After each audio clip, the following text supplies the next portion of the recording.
Salam,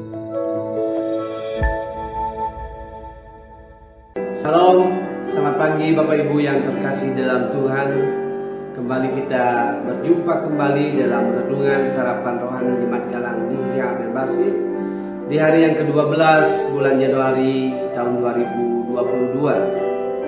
Sebelum kita membaca dan merenungkan firman Tuhan, mari kita bersatu dalam doa. Mari kita berdoa. Bapa yang di surga, Bapa yang penuh kasih, pada pagi hari ini kami mengucapkan banyak terima kasih kepada-Mu ya Bapa, karena atas perkenan Tuhan pagi hari ini Engkau berikan hari yang baru bagi kehidupan kami. Sebelum kami melakukan segala kegiatan kami ya Bapa, kami rindu untuk membaca dan merenungkan firman Tuhan, dan kiranya firman ini akan menuntun langkah kehidupan kami sepanjang hari ini. Ampuni dosa dan kesalahan kami ya Bapa, sehingga kami dilayakkan untuk menerima kebenaran firman Tuhan. Di dalam nama Tuhan Yesus kami berdoa. Amin. Pada hari ini kita sudah disediakan dua bacaan yang terambil dari Puji dan Janji. Bacaan yang pertama terambil dari Yeremia pasal yang ke-10 ayat yang 10, demikian firman Tuhan. Tuhan adalah Allah yang benar. Dialah Allah yang hidup dan Raja yang kekal. Bacaan yang kedua dari Matius pasalnya yang ke-11 ayatnya yang ke-25, demikian firman Tuhan. Yesus berkata, Aku bersyukur kepadamu Bapa Tuhan pencipta langit dan bumi, karena semuanya itu Engkau sembunyikan bagi orang bijak dan orang pandai, tetapi Engkau nyatakan kepada orang kecil. Tema renungan pada pagi hari ini adalah hanya Dia satu-satunya. Bapak, Ibu dan Saudara, kalau kita membaca perikop bacaan dari Yeremia pasal yang ke-10 ini menegaskan bahwa hanya Tuhan satu-satunya yang berkuasa atas segala ciptaan, dan hanya Dia yang patut dipuji dan disembah. Kita sebagai orang yang mengaku percaya kepada Allah, kita tidak perlu menyaksikan keberadaan Tuhan. Bangsa Israel adalah bangsa pilihan Allah.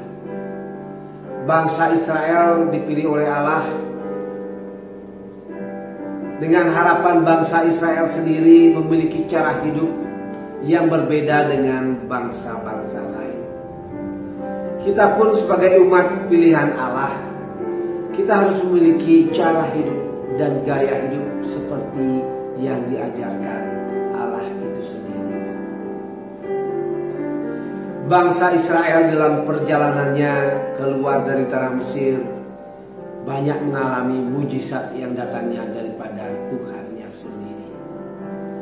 Di saat mereka kelaparan, di saat mereka kesusahan, Tuhan sungguh menunjukkan mujizatnya bagi bangsanya.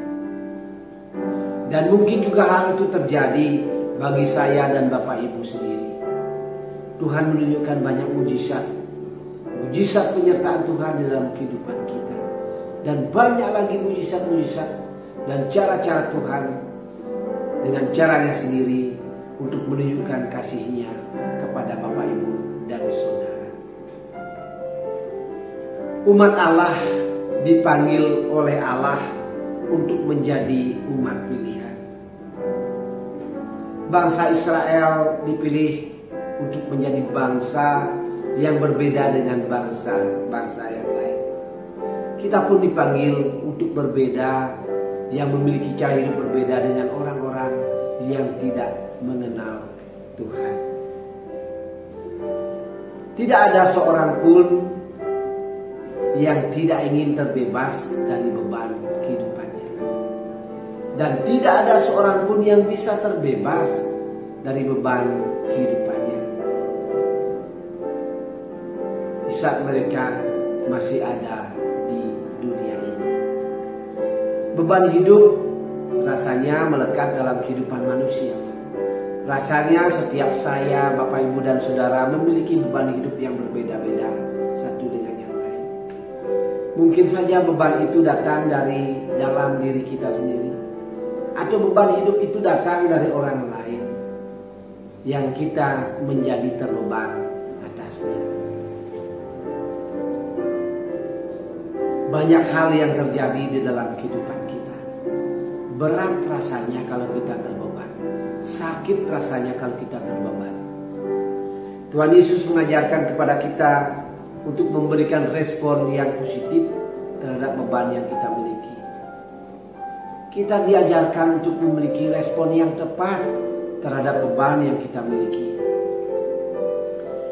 Ketika seseorang memiliki beban yang berat di dalam kehidupannya, ketika seseorang memiliki beban yang begitu berat dalam menjalani kehidupan hari lepas hari, dan mungkin saja keputusasaan ada padanya, mari kita mengajak mereka, mari kita mengajak dia untuk datang kepada Tuhan.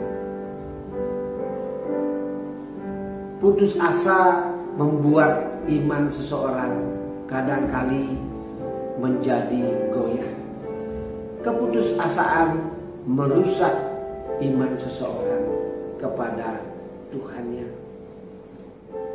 Iman seseorang menjadi rusak karena beban hidup terjadi saat seorang itu tidak memiliki harapan lagi.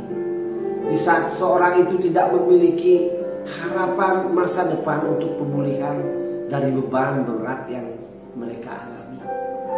Di saat mereka tidak bisa melihat pintu-pintu dibukakan, buntu rasanya, seringkali mereka melupakan Allah atau melupakan Tuhan yang telah mengasihi. Kita percaya bahwa kita memiliki Tuhan yang baik di dalam Tuhan kita Yesus Kristus. Dan Tuhan Yesus mengajarkan kepada kita yang dikatakan oleh Yesus sendiri bagi kita yang berbeban berat. Bagaimana yang disampaikan Tuhan Yesus? Marilah datang kepadaku. Marilah datang kepadaku. Maksud Tuhan Yesus adalah jangan ragu-ragu kita untuk datang kepada Tuhan Yesus sendiri. Kita datang kepada Yesus untuk memohon. Kita datang kepada Yesus untuk meminta pertolongan, untuk memohon kekuatan yang daripadanya, sehingga beban-beban yang kita miliki akan menjadi ringan. Datang kepada Yesus. Jangan kita berputus asa. Di dalam Yesus selalu tersedia pintu-pintu pengharapan. Di dalam Yesus tersedia jalan keluar yang baik. Seberat apapun beban yang kita miliki, mari kita belajar untuk datang dan merendahkan diri kepada Tuhan kita Yesus Kristus. Yang berikutnya adalah belajarlah kepadaku. Begitu Tuhan Yesus mengatakan belajarlah kepadaku. Maksudnya adalah mari kita mengenal kehendak Allah yang baik di dalam kehidupan kita. Mari kita mengenal kehendak Allah dalam segala beban hidup yang kita alami. Dengan mengenal kehendak Allah dengan baik, kita tidak akan membiarkan beban itu untuk menghancurkan kehidupan kita. Di dalam Yesus beban hidup kita yang berat akan terasa ringan karena Dia sudah menggantikannya. Kalau kita memperhatikan, beban hidup yang berat akan digantikan menjadi ringan. Dia yang sudah menanggungnya. Dia sanggup untuk memulihkan kita, memberikan harapan baru, memberikan kehidupan yang baru, sehingga kita benar-benar bertumbuh dalam iman kepadanya. Jalan keluar, jalan yang terbaik, solusi yang terbaik pasti diberikannya kepada kita. Mungkin beban masih ada, tapi beban bersama-sama dengan Yesus pasti akan menjadi ringan. Mari kita belajar untuk merespon seberat apapun beban yang kita miliki. Kita meresponnya dengan tepat. Kita datang, kita menjadi kuat bersama-sama dengan Dia di dalam Tuhan kita Yesus Kristus. Tuhan Yesus Kristus memberikan kelegaan kepada kita marilah kepadaku yang letih lesu dan beban berat, aku akan memberikan kelegaan kepadamu. Dia memberikan air hidup, Dia memberikan air kehidupan yang sanggup untuk memulihkan, yang sanggup memberikan kelegaan kepada kita. Yang dahaga, yang lapar akan dikenyangkan, yang haus akan diberikan kelegaan. Mari kita datang untuk belajar, kita datang merendahkan diri di hadapan Tuhan. Kita datang, kita duduk di pinggiran air sungai kehidupan. Marilah kita belajar untuk bertumbuh dengan baik.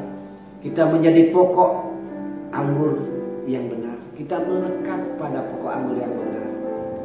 Mari kita belajar untuk berbuah, dan buah-buah yang kita hasilkan boleh dinikmati oleh orang-orang yang ada di sekitar kita. Dan kita belajar untuk menjadi berkat bagi orang-orang yang ada di sekitar kita. Apabila saya, Bapak, Ibu, dan Saudara masih memiliki beban hidup yang mungkin terasa berat sekali, saya mengajak mari kita datang kepada Tuhan. Niscaya Dia akan bukakan pintu-pintu yang luar biasa, jalan-jalan yang luar biasa dalam kehidupan kita. Bapak, Ibu, dan Saudara yang terkasih dalam Tuhan, demikian firman yang boleh saya bagikan pada pagi hari ini. Dan kiranya kita datang kepada Dia, karena hanya di dalam Dia satu-satunya Allah yang sanggup memulihkan dan memberikan kehidupan kekal di dalam kehidupan kita. Kiranya firman Tuhan ini akan menjadi berkat bagi saya, Bapak, Ibu, dan kita semua. Terima kasih. Tuhan Yesus memberkati. Mari kita berdoa.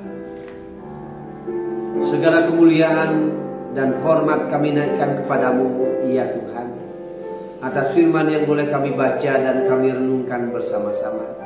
Dan kiranya firman Tuhan ini akan menguatkan kehidupan beriman kami kepadamu.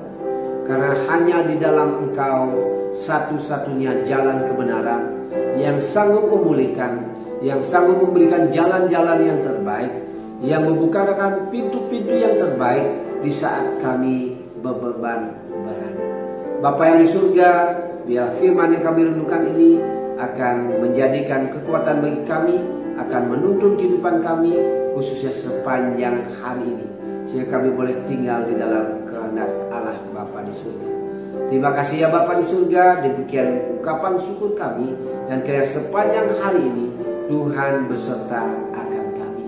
Di dalam nama Tuhan kami Yesus Kristus, kami berdoa dan mengucap syukur. Amin.